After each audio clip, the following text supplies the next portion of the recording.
इस पक्ष में नहीं हूँ कि सीटीएट बीटीएट जिसको आप नियुक्ति पत्र दे रहे थे 4 लाख 8 लाख, आप उसको कह रहे हैं कि आप यदि रिटर्न एग्जामिनेशन में पास होंगे तभी आप नियमित होंगे, जो 4 लाख पहले से है, अन्यथा आप नियोजित ही रहेंगे। आप तो पहले ही उसको गाली पला दिए, माफिया बना दिए, कुछ नहीं किए। और मैं सरकार से मांग करता हूँ कि गलत है बच्चों के खिलाफ। हम पुनः एक बार हाथ जोड़ के आग्रह करेंगे कि सरकार अपने डिसीजन को, जो पहले ही बीपीएससी का रिटर्न एग्जामिनेशन है वही गलत है, उसके बाद डोमिसाइल मुद्दा जो निर्णय है, बीच में कौन सी मजबूरी आ गई इस प्रक्रिया को करने की, यह गलत है। और बिहार के 14.5 करोड़ जनता के साथ नाइंसाफी होगी। मैं हाथ जोड़कर पुनर्विचार करने की मांग करता हूं। 5 तारीख को सीटीएट बीटीएट के साथ नाइंसाफी और डोमिसाइल मुद्दा के खिलाफ हर परिस्थितियों में हम पूरे बिहार में पटना से लेकर के इस पर धरना में बैठेंगे। और तीनों जिला मधेपुरा, सुपौल और सहरसा, तीनों जिला के सारे साथी, सारे लीडर हम लोग बैठेंगे कोसी में कि हमें विशेष पैकेज चाहिए। हमें एम्स, हमारा अधिकार है।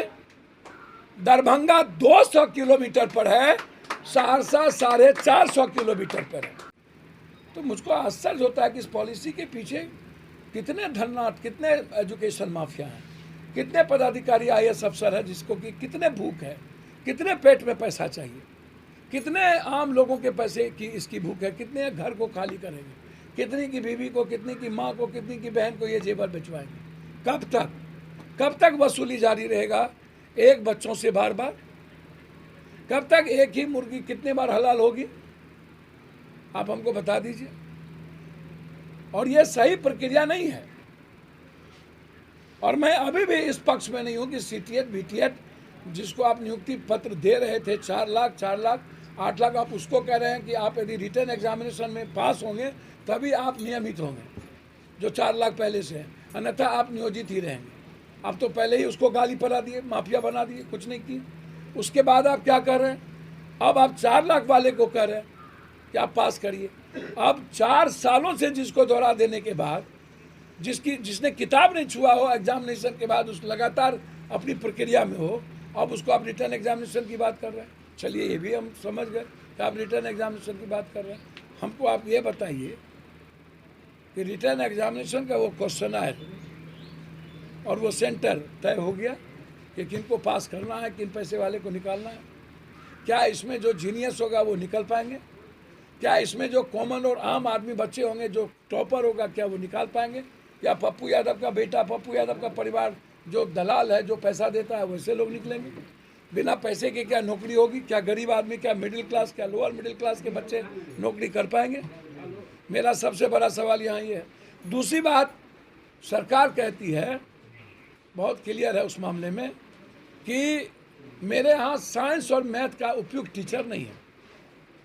एक तो आपने पहले ही अपमानित कर दिया, और अब दूसरी बार मैं हाथ जोड़कर नीतीश जी आपसे आग्रह करूंगा, ये आईएएस आईपीएस जो बिहार का भला कभी नहीं चाहता, और मुझको लगता है कि पूरी की पूरी ये आईएएस आईपीएस का कुछ टीम है जो बीजेपी से गाइड है, प्रभावित है। बीजेपी इसमें कंप्लीट रूप से इन्वॉल्व है, ताकि, और मैं सरकार से मांग करता हूं कि गलत है बच्चों के खिलाफ। हम पुनः एक बार हाथ जोड़ के आग्रह करेंगे कि सरकार अपने डिसीजन को, जो पहले ही बीपीएससी का रिटर्न एग्जामिनेशन है वही गलत है, उसके बाद डोमिसाइल मुद्दा जो निर्णय है, बीच में कौन सी मजबूरी आ गई इस प्रक्रिया को करने की, यह गलत है। और बिहार के 14.5 करोड़ जनता के साथ नाइंसाफी होगी।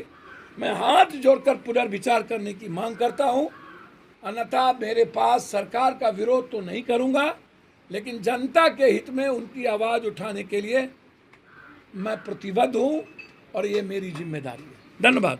आज लाठीचार्ज जा रही है। मैंने कहा कि हर कीमत पर मैं ऐसे चीज़ों के खिलाफ हूँ जो डेमोक्रेसी में आवाज़ को रौंदता है, जो अपने अधिकार के लिए लोगों को पुलिस प्रशासन के द्वारा नोचा जाता है, लाठी चलाई जाती है और 353 धारा का उपयोग किया जाता है।